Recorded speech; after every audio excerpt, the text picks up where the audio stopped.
दोस्तों, आए दिन किडनी पेशेंट्स इतने बढ़ रहे हैं कि उनको अभी तक यही नहीं समझ आ रहा कि कैसे हम अपनी किडनी को सेफ रखें या कैसे किडनी पेशेंट्स को अपना ध्यान रखना है जिससे उनकी लाइफ अच्छी चल सके। सीकेडी एक ऐसी बीमारी है जिससे आपका शरीर बिल्कुल तहस नहस हो जाता है। आप बिल्कुल टूट जाते हैं। सो सीकेडी जैसी बीमारी से आपको बचना है।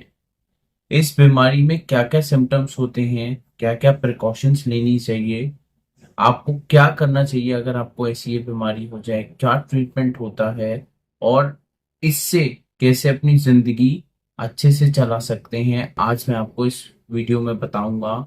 सो सीकेडी पेशेंट्स ध्यान से सुनिए और कोशिश करें कि आपको ऐसे सिम्टम्स हो रहे हैं तो आपकी किडनी पे आगे जाकर कोई ना कोई असर आने वाला है जिससे आगे जाकर आपकी किडनी खराब होने। सो आइए जानते हैं। सीकेडी इसका मतलब होता है क्रॉनिक किडनी डिजीज। किडनीज जिसको आसान भाषा में गुर्दा कहा जाता है, हमारे शरीर में बहुत इंपॉर्टेंट रोल होता है किडनीज का। हमारे खून को साफ करती है और हमारी बॉडी में से जितने वेस्ट प्रोडक्ट्स हैं, यूरिया, यूरिक एसिड, क्रिएटिनिन, उसको यूरिन के रास्ते बाहर निकालती है। अगर किसी की भी किडनी खराब हो जाए ना, तो लाइफ ऐसे हो जाती है कि लोग समझते हैं कि हमारी जिंदगी बिल्कुल बेकार हो गई है, जीने का कोई मकसद नहीं। सो किडनी पेशेंट्स जो होते हैं, उन लोगों को अच्छी जिंदगी जीने के लिए कैसा लाइफस्टाइल चाहिए, आज मैं आपको बताऊं। जिन लोगों को ऐसी प्रॉब्लम हो रही है, सबसे पहले क्या होगा, लॉस ऑफ एपेटाइट। आपका खान पान छूट जाएगा, आपका वजन कम हो जाएगा, आपकी बेसिकली जो आंखें हैं या जो आपकी बॉडी है उसमें स्वेलिंग आने लग जाएगी। आप इतना लेथार्जिक फील करेंगे कि आप सही ढंग से चल ही नहीं पाएंगे। बहुत पेशेंट्स को तो वॉमिटिंग्स भी आती हैं, फीवर भी आता है। अगर ऐसी कोई भी आपको ये सिम्टम्स हो रहे हैं ना, तो तुरंत एक नेफ्रोलॉजिस्ट से मिलें। आपके बेसिक जो रेगुलर टेस्ट हैं, आरएफटी, सीबीसी, वो कराएंगे, जिसमें आपके जो इलेक्ट्रोलाइट बैलेंसेस हैं वो चेक किए जाएंगे कि किडनी में कोई नुकसान तो नहीं हो रहा।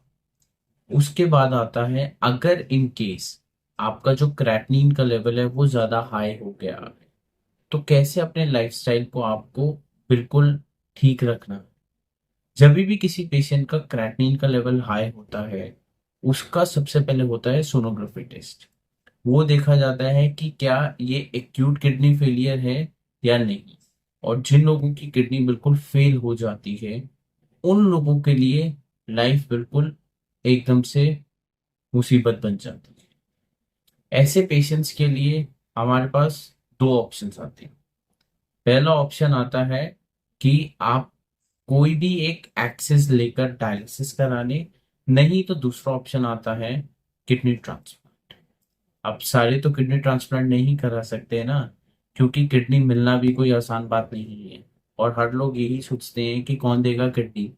कैडावरिक किडनी मिलना भी बहुत मुश्किल होता है। 3-3 4-4 साल लग जाते हैं कैडावरिक किडनी मिलने के लिए। सो एक ऑप्शन है डायलिसिस। ये डायलिसिस से आप क्या कर सकते हैं, जो किडनी का काम है खून को साफ करना, उससे आपकी बॉडी का जो सारा खून है डायलिसिस से बाहर निकाला जाता है, उसके बाद साफ करके वापस डाल दिया जाता है। डायलिसिस एक ऐसा प्रोसीजर है जो किडनी पेशेंट्स कराएं और थोड़े बेटर हो सकते हैं। आपका जो बॉडी का जो फ्लूइड है, एक्सेसिव फ्लूइड है, वो रिलीज आउट हो जाता है डायलिसिस से। डायलिसिस के दो एक्सेस होते हैं, वन इज पर्म कैथ और H D line, other is fistula. H D line या पर्म कैथ बेटर होते हैं डायलिसिस कराने के लिए, बट जो बेस्ट एक्सेस है ना वो होता है एवी फिस्टुला। इसका मतलब है कि हमारी जो दो नसें हैं, वेन और आर्टरी, उसको जोड़ दिया जाता है, जिससे आप आराम से डायलिसिस करा सकते हैं और chances of infection is very less as comparable lines. Dialysis कराते रहेंगे, आपकी लाइफ स्मूथ चलती रहेगी। बट जो लोग किडनी ट्रांसप्लांट करा लेते हैं उनको मैं खास बताना चाहूंगा कि किडनी ट्रांसप्लांट तो आपने करा लिया है, बट आपको अपना लाइफस्टाइल बिल्कुल चेंज कर देना है। आपको टाइम पे दवाइयाँ खानी है, कोशिश करना है कि कम से कम आप लोगों से मिलें जिससे आपको कोई इन्फेक्शन कैच ना करे, और ऐसी कोई भी चीज ना खाएं जो आपके सेहत के लिए नुकसानदायक होती है। ट्रांसप्लांट पेशेंट का एकदम से लोग कहते हैं ना कि एक नया जीवन दान मिल गया है। इस जीवन दान में आपको अपना ध्यान बिल्कुल एक छोटे बच्चे की तरह रखना है। अगर आप ये सारी चीजों का ध्यान रखेंगे तो आपको कुछ नहीं, लाइफ बहुत स्मूथ चलेगी। बट किडनी जैसी जो बीमारी है वो मेन 3 कारणों की वजह से होती है। एक होता है डायबिटिक न्यूरोपैथी, अनकंट्रोल्ड डायबिटीज है वो अक्सर आपके गुर्दों पे वार करे। दूसरा आता है high blood pressure. High blood pressure की वजह से क्या होता है, जो नेफ्रॉन्स होते हैं ना वो मरते हैं। तीसरे नंबर पर आता है कि जो लोग कोई भी बात पे छोटी छोटी दर्द की दवाई खा लेते हैं उससे भी किडनी पे असर पड़ता है और आपकी किडनी बैठ सकती है। सो इन कारणों की वजह से आपकी किडनी पे नुकसान आ सकता है। किडनी की बीमारी किसी को भी हो सकती है, इवन छोटे बच्चों को भी ये किडनी की तकलीफ होती है, और आगे जाकर एडल्ट्स में भी होती है और यंगस्टर्स में।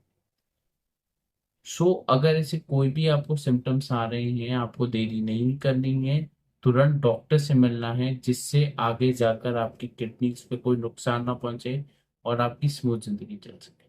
Thank you.